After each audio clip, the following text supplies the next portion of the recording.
કહેવાય શું પેલા મૂર્તિમાં રામકૃષ્ણ છે એને કહ્યું હાલો આ ભગવાન કયા ભગવાનને ભગત ભજન કરવાનું ભાવથી ભજન કરવાનું કીધું છે તો ગુરુચરણે જઈએ તો ખબર પડે તમને જ કહ્યું છે તમે ભગવાનનું સ્વરૂપ છે ભાવથી કરીને લાવો લઈ લો આ જ અવતારે લાવો લેવાય છે બાકી ચોય ભેળ પડે એવો નથી આપણને જ કહેવાય છે એમ સમજી લેવાનું તુલસી મહારાજની એક સરસ તુલસી મહારાજ જ્યારે જ્યારે કોઈ સાખી બોલે ને ત્યારે જગતને નથી કહેતા તુલસી પોતાની જાતને કહે છે એટલે કહ્યું કે તુલસી દયા ન છોડીએ જબલક ઘટ મેં જો જગતને નથી કીધું તુલસી મહારાજ ઝાડ નીચે બેસી તુલસી પોતાને કહે છે કે તુલસી દયા ન છોડીએ જબલક ઘટ મેં પ્રાણ કેમ આવું કહ્યું તો બીજી લીટીમાં જવાબ આપ્યો દયા ધર્મ કા મૂળ હૈ તમારે ધર્મ ટકાવવો હોય તો જીવ માત્ર પ્રત્યે દયા રાખવી પડશે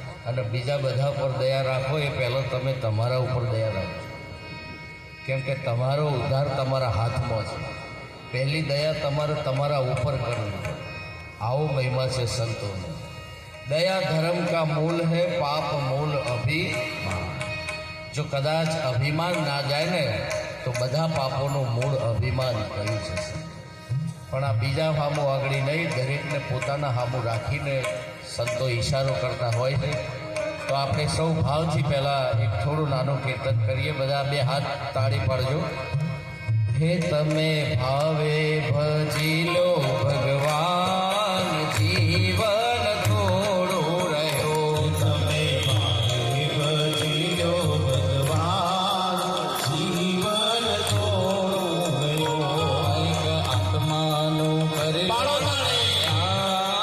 જીવન થોડું રહ્યો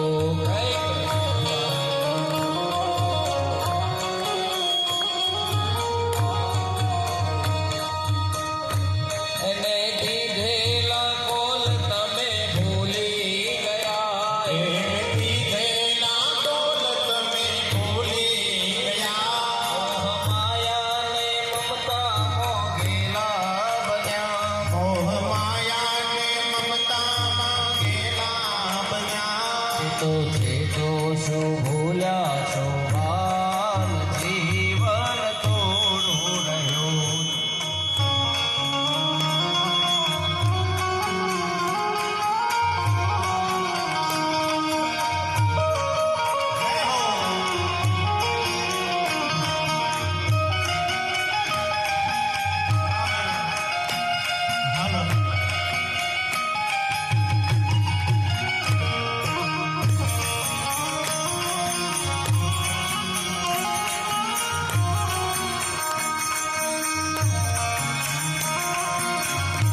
મહારાજે છટાથી જે હાથે સહકાર આપતા હતા, એકવાર તાળીથી વધાવો ભિખારામાં. મહેન્દ્રરામ મહારાજે કહ્યું હતું જે વરઘોડામાં નાચતા હતા એ હજુ દેખાતા કેમ કે જાહેરમાં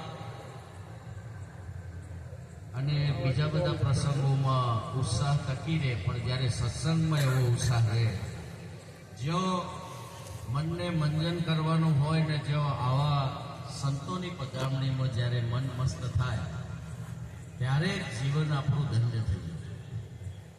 આજે આ પરિવારને ખૂબ પ્રેરણાદાયી, આમ જોઈને આપણને બધાને પ્રેરણા લાગે. હામાપુરમાં બાદ ભરાઈ હોય એવું કે આજે એમને માતા પિતાનો ઋણ કોઈ અદા કરી ના શકે, પણ માતા પિતાના ઋણના એક નાનો પ્રયાસ કે જે આપણી સનાતન સંસ્કૃતિ કહેતી આવી છે, માતૃદેવો ભવ પિતૃદેવો ભવ. માતા પિતાનું ઋણ એ કદી આપણે પૂરું ના કરી શકીએ, પણ જ્યારે મોકો મળે, સમજણ હોય. આ વાત એવી છે કે જ્યારે માતા પિતાની એવી સમજણ હોય અને એવા સંસ્કાર ઊંડે પડ્યા હોય તો આવું ભગવત કાર્ય કરવાની ઈચ્છા થાય. નહીતર સતી સગવડે આજે માતા પિતાની સેવા પણ આપણે કરી શકતા. કેટલા બધા કાયર થઈ ગયા છે અને કોઈ એવું ના સમજતા કે માતા પિતાના પછી જ એમને પુણ્યતિથિ ઉજવીને જ મજા આવે. એવી રાહ ના જોતા કે પુણ્યતિથિ આવે પછી. ઘણા રાહ જોતા હોય કે પુણ્યતિથિનો જ ભજન થાય, સેવા થાય, પણ ખરેખર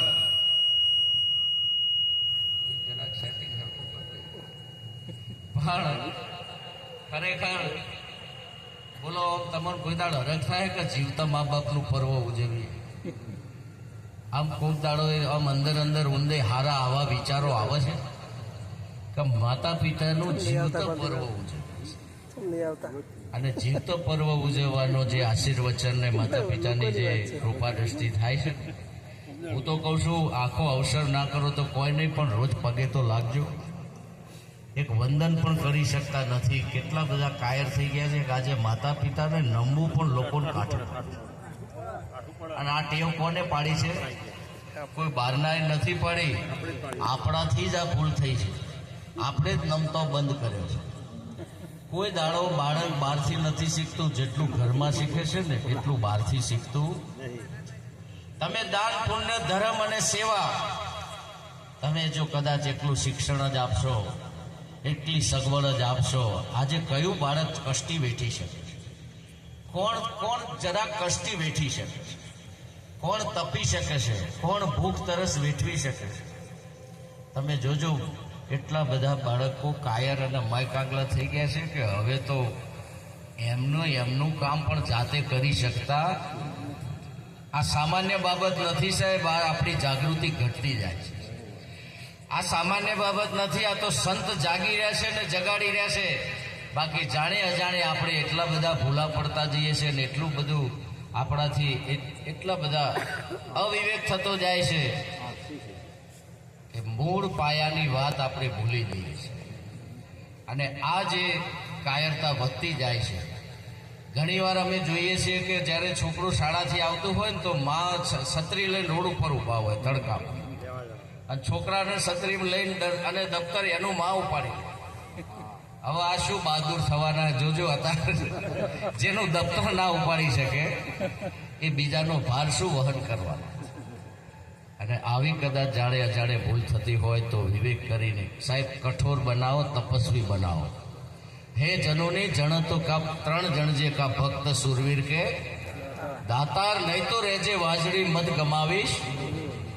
અહીંયા જે વ્યાસપીઠ પર બિરાજમાન સંતો છે ને એ એવા જનેતાના આશીર્વાદ છે. કોઈને ભક્ત બનાયા, સુરવીર બનાયા, દાતાર બનાયા, એમની આરતીઓ ઉતરી રહી છે. કોઈ ઉદ્યોગપતિની કે કોઈ સાહેબ આખા ભારતનું પૂરું કરવા વાળાને કોઈ દાડો આ આરતીનો મહિમા કે આવો પ્રેમ પ્રગટ થતો. ગમે એટલો મોટો ઉદ્યોગપતિ થાય સાહેબ, 1 નંબર 1 વકીલ થાય, ડોક્ટર થાય, પણ મહિમા કોનો ગવાય છે? સંતનો ગવાય છે. કોણ છે ધર્મવીર? કોણ છે સાચો દાતાર?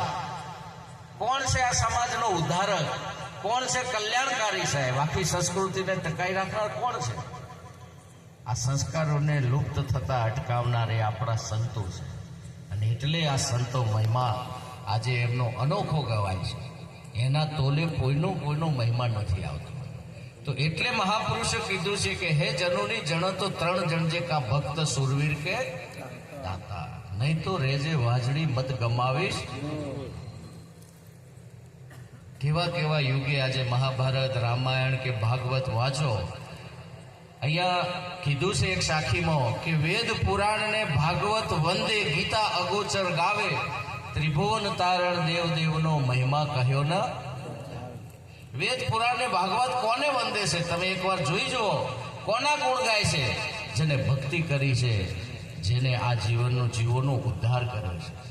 આ પૃથ્વી ઉપર માનવ અવતાર ધરીને જેને પરમાર્થ સિવાય બીજું કંઈ કર્યું નથી. મન વચન કર્મથી પોતે તો તર્યા પણ બીજાને તારતા ગયા. એની ગાથાઓ આજે વેદ પુરાણ ને ભાગવત ગાય છે. અને આ સંતો તમને ગાવાનું ગવડાવવાનું નથી શીખવાડતા, સંતો તમને જગાડવાનું કામ કરે છે. સંતની રાહ, સંતનો સત્સંગ હંમેશા જગાડવાનો અને એને સાવધાન કરે છે કે આ જન્મમાં એવો અવતાર, એવો લાવો છે કે હે આ નર નરકી કરણી કરે તો નરસે નારાયણ. જો કદાચ તમને કોઈ એવી દિશા પકડાઈ જાય અને એવો રાહ મળી જાય તો આ જન્મ તમારો એવો ઉદ્ધાર થઈ જાય. અને આવા સુરવીર ના થઈ શકીએ, દાતાર ના થઈ શકીએ તો કોઈ નહીં. પણ સંતોનું એવું કહેવું છે કે કાયર તો ના જ થતા છે. કોઈ દાડો લાચાર કાયર ના થતા અને કોઈને થવાય ના દેતા. જ્યાં જાઓ ત્યાં આવી ખુશ્બુ, આવી સેવા મહિમા પ્રગટાવો. આ પરિવારથી પ્રેરણા લેજો. હું કહું છું કે વર્ષે દાડે કોકને એવો વિચાર આવવો જોઈએ કે મારે જીવતો મારા માતા પિતાનું પર્વ ઉજવવું છે. આવા મહિમામાં જઈ અને પ્રેરણા લેવી, આપણને એવો અંદરથી ભાવ થાય. હું કહું છું શું કાઠું પડે છે તમને સાહેબ, માતા પિતાનો પર્વ ઉજવવામાં અને જીવતો ઉજવો. સાહેબ આ સંસારની અંદર સંતો શાસ્ત્રો કહે છે કે ભાગશાળી છે જેને દાડો ઓગન સાહેબ માતાના દર્શન થતા.